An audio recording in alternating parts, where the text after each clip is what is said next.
रमजान का मुक़द्दस महीना अपने आखिरी अशरे में दाखिल हो चुका था। मस्जिदों से कुरान की तिलावत की आवाजें आ रही थीं। आज की रात शब कद्र थी, वो रात जो 1000 महीनों से बेहतर मानी जाती है। मगर सुल्ताना बेगम की हवेली में इस पाक माहौल का कोई असर नहीं था। वो आराम से अपने महंगे रेशमी गद्दे पर बैठी थी। सामने लंबी मेज पर तरह तरह के पकवान रखे थे, मगर उसके चेहरे पर एक अजीब सा गुरूर था। रोजा, तौबा करो, ये तो बस गरीबों के लिए है। हम अमीरों को भूख प्यास सहने की क्या जरूरत, उसने ठहाका लगाते हुए कहा। वहीं हवेली के बाहर बशीर मियां, एक बूढ़ा मजदूर, कांपते हाथों से दरवाजे की चौखट पकड़े खड़ा था। उसका दुबला पतला जिस्म और झुकी हुई कमर जिंदगी के थपेड़ों की गवाही दे रहे थे, मगर उसके चेहरे पर ईमान की चमक थी। आज उसका छोटा बेटा बुखार से तप रहा था और घर में खाने को कुछ भी नहीं था। मगर बशीर मियां ने पूरी जिंदगी मेहनत की थी, कभी किसी के आगे हाथ नहीं फैलाया था। बशीर मियां ने हिम्मत करके हवेली के दरवाजे पर दस्तक दी। एक नौकर ने दरवाजा खोला और उन्हें हिकारत से देखा। क्या चाहिए? नौकर ने नाक सिकोड़ते हुए पूछा।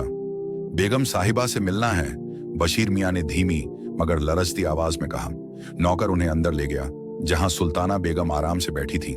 जब वो अंदर पहुंचे तो सुल्ताना बेगम ने उन्हें घूर कर देखा। क्या काम है? बशीर मियां ने कांपते हाथ जोड़कर कहा। बेगम साहिबा, अगर कुछ एडवांस मिल जाए तो मेरा बच्चा भूखा नहीं सोएगा। सुल्ताना ने एक ठंडी हंसी हंसी। एडवांस? लगता है भीख मांगने की आदत पड़ गई है। बशीर मियां की आंखों में शर्म और दर्द का मिला जुला साया था।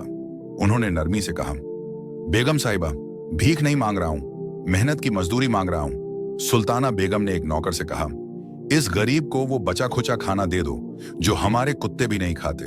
बशीर मियां ने देखा, वो रात की बची हुई ठंडी रोटियां और हड्डियों के टुकड़े थे। उनके चेहरे पर अजीब सा सन्नाटा छा गया। बेगम साहिबा, मेरा बच्चा भूखा है, मगर मैं उसे हराम नहीं खिलाऊंगा। सुल्ताना बेगम को गुस्सा आ गया। अगर पैसे चाहिए तो और काम करो, जाओ बगीचे में सारे पेड़ काट दो, उसके बाद देखूंगी। बशीर मियां के लिए कोई और रास्ता नहीं था। वो थके हुए जिस्म और रोजे की हालत में कुल्हाड़ी उठाकर काम पर लग गए। दोपहर का वक्त था, सूरज सिर पर आग बरसा रहा था।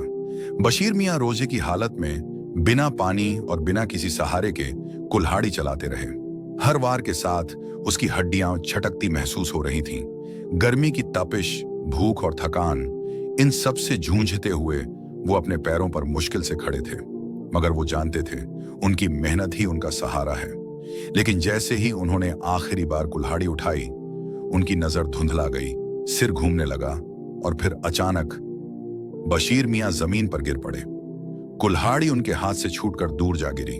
उनकी सांसें भारी हो रही थीं। या अल्लाह, मेरे बच्चों को संभाल लेना, ये उसके आखिरी शब्द थे। अचानक आसमान में काले बादल घिर आए, जैसे कुदरत भी एक मजलूम की मौत का गम मना रही हो। आज शब कद्र की रात थी और उसी मुकद्दस रात में वो अल्लाह को प्यारा हो गए।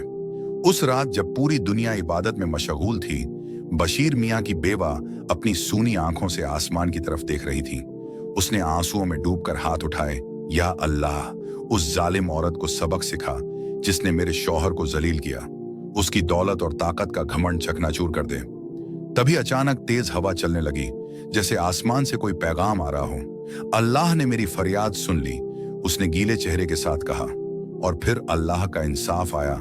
सुल्ताना बेगम का शौहर अचानक एक सड़क हादसे में मारा गया। बैंक ने उसके सारे अकाउंट सील कर दिए। कारोबार डूब गया। हवेली और जायदाद नीलाम कर दी गई।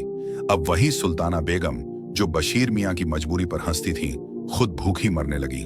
अब वही सुल्ताना बेगम जो दूसरों को हिकारत से देखती थी, आज खुद दर दर भटक रही थी। एक दिन वो पुराने कपड़ों में एक दरवाजे पर पहुंची। कांपते हाथों से उसने दरवाजा खटखटाया। दरवाजा खुला और सामने बशीर मियां की बेवा खड़ी थी। सुल्ताना बेगम की आंखों से आंसू बह निकले। बहन, अल्लाह के नाम पर मेरी मदद कर दो। बशीर मियां की बेवा ने उसकी आंखों में देखा और कहा, याद है, यही वो दरवाजा है जहां मेरा शौहर खड़ा था। आज तुम खुद उसी जगह खड़ी हो। सुल्ताना बेगम फूट फूट कर रोने लगी। बशीर मियां की बेवा अंदर गई, एक रोटी और थोड़े से पैसे लाकर उसके हाथ में रख दिए। बशीर मियां की बेवा कहने लगी, अल्लाह बहुत बड़ा है, वो माफ करना जानता है और हमें भी माफ करने का हुक्म दिया गया है। लेकिन याद रखना, गरीब की हाय बहुत तेज लगती है। सुल्ताना बेगम ने वो रोटी कांपते हाथों से पकड़ी और पहली बार उसका सिर शर्म से झुक गया। घमंड और जुल्म इंसान को बर्बाद कर देते हैं। याद रखना, अल्लाह की लाठी बेआवाज होती है और जब चलती है तो बड़े बड़े गुरूर टूट जाते हैं। सफाउल इस्लाम चैनल को सब्सक्राइब करें ताकि आप और भी ऐसी इबरतनाक कहानियां सुन सकें।